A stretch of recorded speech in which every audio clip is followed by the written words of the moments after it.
All right, everyone. So, what do we have here? We have a old lifter. Oh, my light just turned off. I don't know why, but it looks like you guys can see. So, continue. This is an old lifter out of a 2001 Dodge Durango. It has 325,000 plus miles on it. I took this engine out. It was losing oil pressure. And you first started up, it had 75, 80 psi at idle, and that was kind of a red flag because you don't want too much at idle. But anyways, long story short, it would get warm, lose oil pressure, drop down to zero, had 0 psi, and at that point I basically said it needed main bearings, and sure as heck, I pulled the cap. It needed a main bearings. They were spun. So I decided to do a full rebuild, and this is probably the worst time. We're going through a lifter pandemic here. These things are being spat out, losing. They're not staying pumped up for long. They just kind of bleed down. And if you guys haven't checked out UTG, check them out. Uncle Tony's Garage, great content. Really down to earth guy. He has a lot of good videos, and he makes it interesting. A lot of people make videos like myself that don't make it that interesting. He makes it interesting. Him and Kathy, they're the best. And check out John Wilburn. He's pretty good. I like watching his videos, and he's just a cool guy to chat with. I've been on the live talks, and we chatted for a little bit, and a lot of good information out there. And with that being said, there's a lot of bad information out there.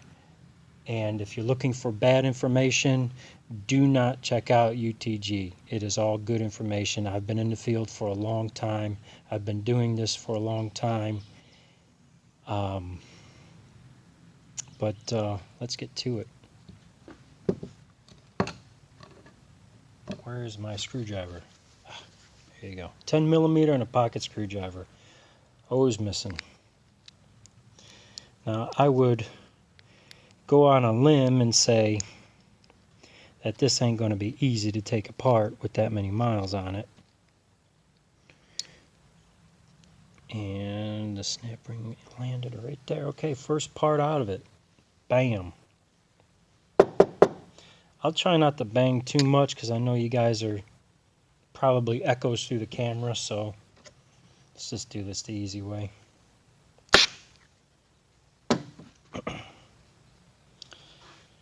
Okay, just to be expected. I've taken apart many lifters, and so far, nothing different.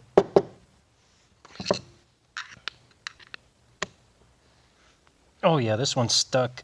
Usually, there's a spring underneath here, and I'm almost wondering if these lifters, these old ones, the go-to ones, because they don't fail, they're getting stuck in the bore and they're acting like solids. That's just a theory.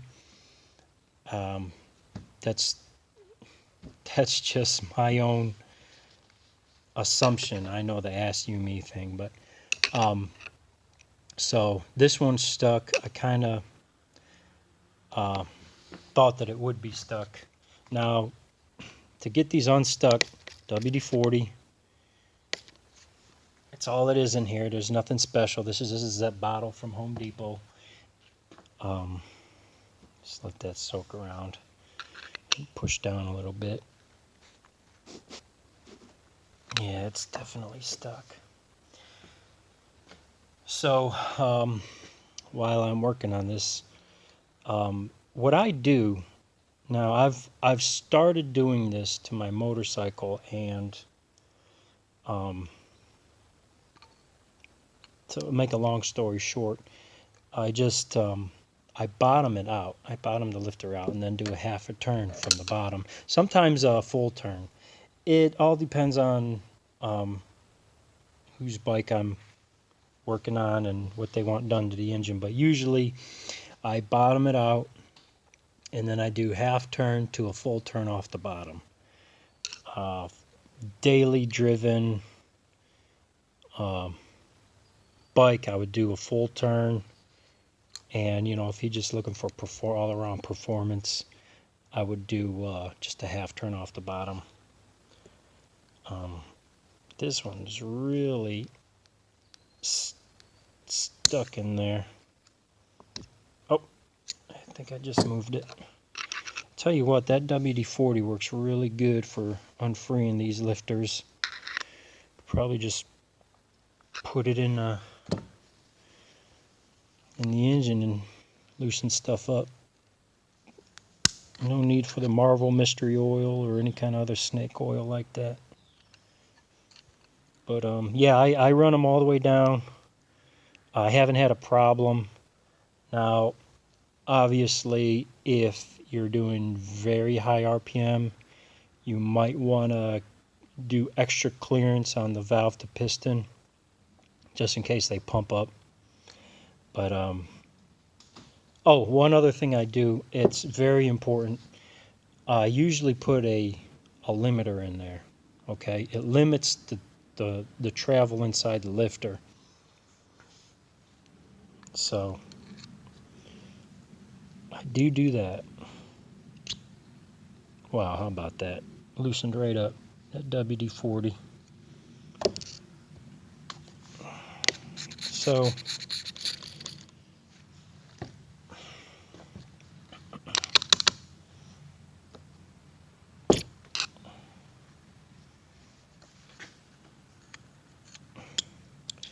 and it is hot today. I'm gonna have to just work left-handed to get this in the picture. Keep blocking the camera with my hand, and I'm sorry if I'm doing that. I don't mean to do it. I'm trying to focus here and the camera's here, and I should have put the camera on the other side because I'm right-handed, but that's all right. I work left-handed. Wow, that thing is really...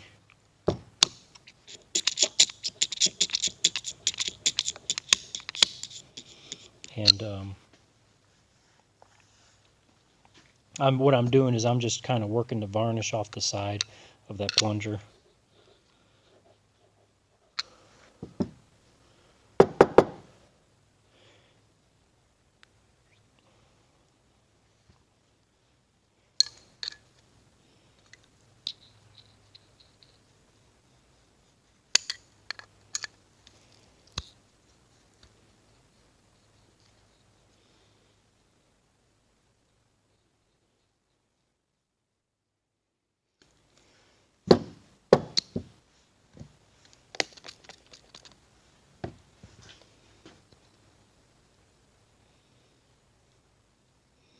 That bore is really slick, and no matter how much tension I put on it, it still wants to slip inside the bore.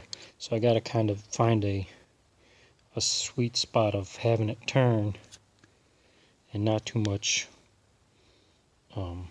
upward pressure to where the plunger it gets stuck in the bore and doesn't turn. So it's kind of a dance, if you will.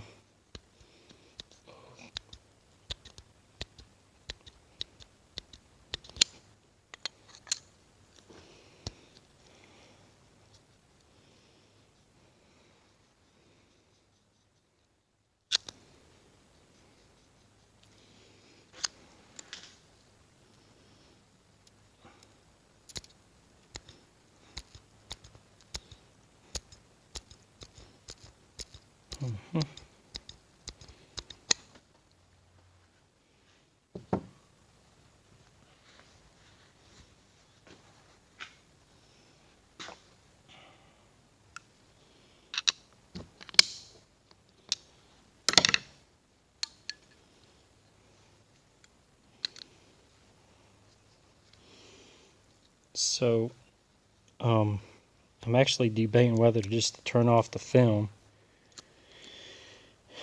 or stop it and get this thing unstuck. And I think I might, oh, here it is.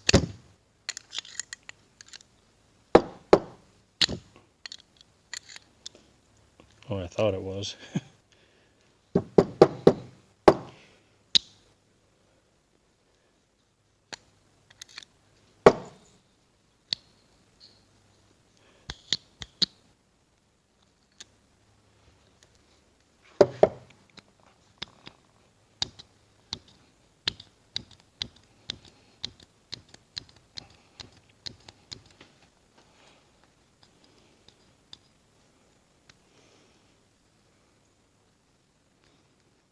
Yeah, it's just kind of, if I pull too much, it'll start slipping. So it's coming out. It's just, it's taking a while.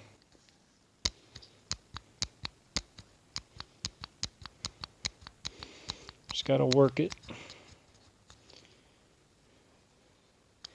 with patience and saliva. The elephant fucked the ant. There you go.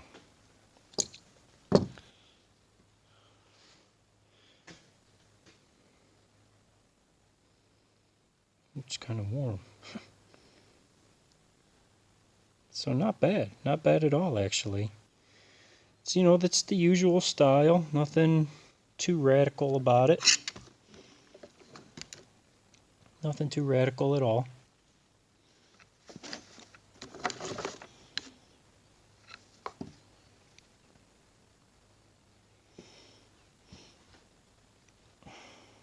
Yeah.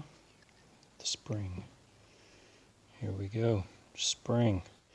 And that's it. That's the inside of a stock lifter. Now there are snap rings here. There's a pin. You can take that pin out, and there's needle bearings in here. And you can check that. You can check clearance, but usually you can. It's still tight. Apparently, this lifter pandemic, the darn things bleed down too fast. And I have some thoughts on that. So, usually where dirt gets trapped is in the plunger area here. Even though it's getting oil, it kind of acts as a trap for dirt and debris. And I would think that it's scarring the bores. Or, here's another theory, that they're not being rinsed thoroughly from the machining process. They're not being cleaned, and it scars that. Or just hardening, the hardness of it. Maybe they're skipping on that. Who knows? So, and there's another one. I can't think of it right now, but anyways. Here's a milling one, 2225.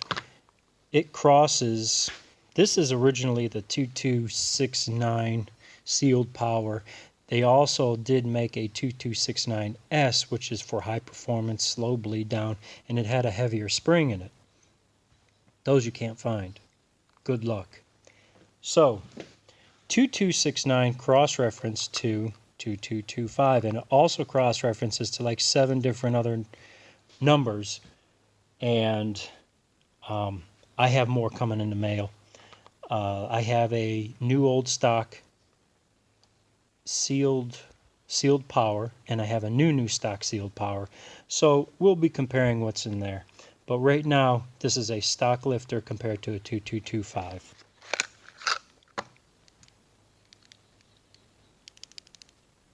So right now, I'm seeing that the roller surface is not wider. It's a little thinner, but that doesn't matter because this roller doesn't need to be this wide anyways. That's not really a concern. This has a plug in it versus the snap ring hardened shaft. I don't know what's beyond that plug. Maybe we'll drill it. I don't know. But let me see what's in this lifter.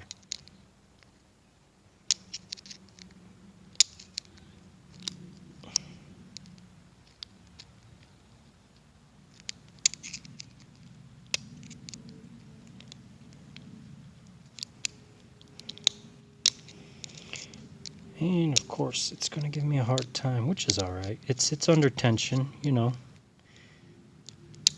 It's to be expected. So right away I'm thinking, is that thinner? No, actually it's about the same size. Maybe the crown is a little bigger on the stock one compared to the new one, the Melling. But they seem to be the same thickness, same tension.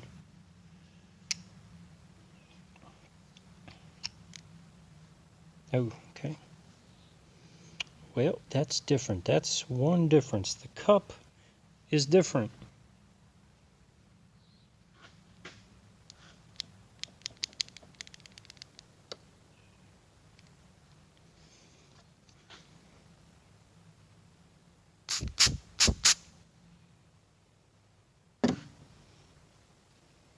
Okay, so you got a disc here, and I'm not sure why that disc is in there, but it's stamped, and I don't know if it's hardened. Sure seems like it is.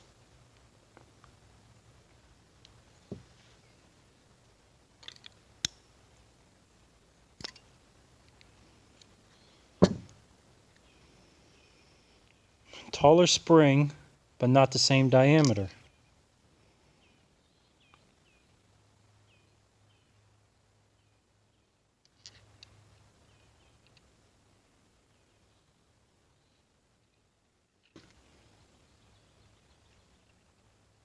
Hey, you like my gauge, huh? This one seems a little tougher, I'm not gonna lie. But this one's also heat fatigued, so for what it's worth. Plunger's taller. That would tell me that that the plunger is more stable in the bore. But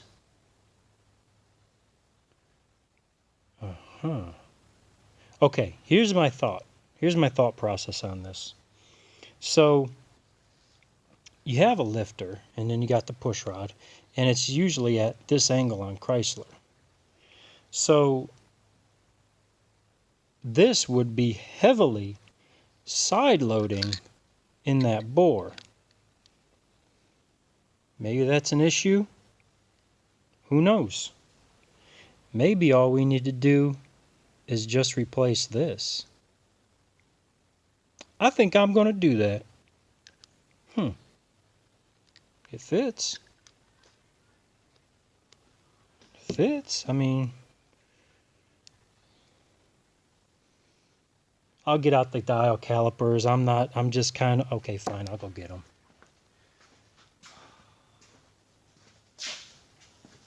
I know people are going to, oh, you can't size it up using your hands. Okay, got it. All right, what do we got here? Let's see, 592.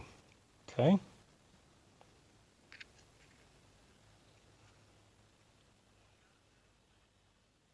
Huh. Interesting.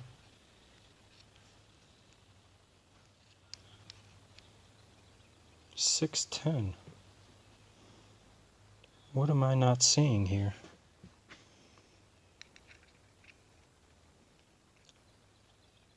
$5.92. 6.10. 6.11.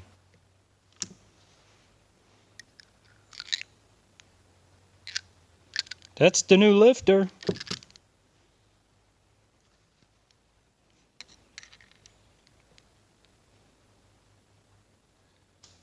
You guys see that?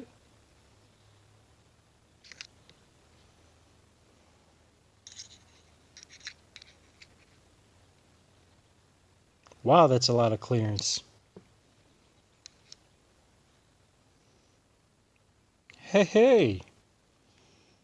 How about that? Oh, yeah. I think I might be onto something. Maybe not. Who knows? What do you guys think? So I'm thinking, I'm really thinking, I should ixnay L that shit and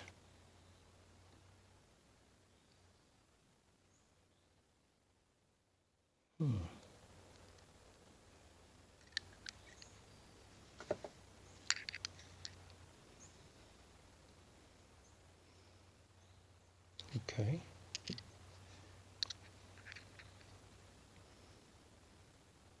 Oh, oh, oh, oh, I got an idea. I got an idea. Let's see here. What's the stack up? Is that a space? Don't tell me this is a spacer. Because that's real piss poor if it is.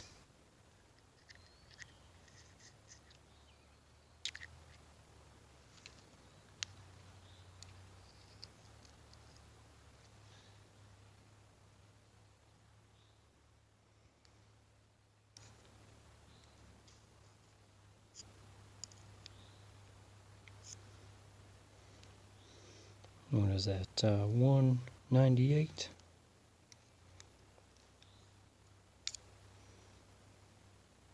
250. So this just floats in there. This doesn't do anything. It just floats in there.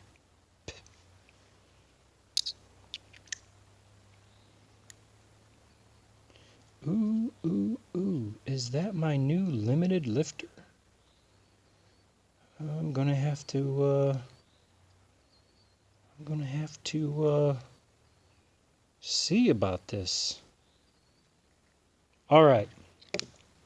I'm gonna share my information with UTG and see what he has to say. I have my own proclivities, but I want to see what he has to say about this. So that's what I'm gonna do. Till next time, guys.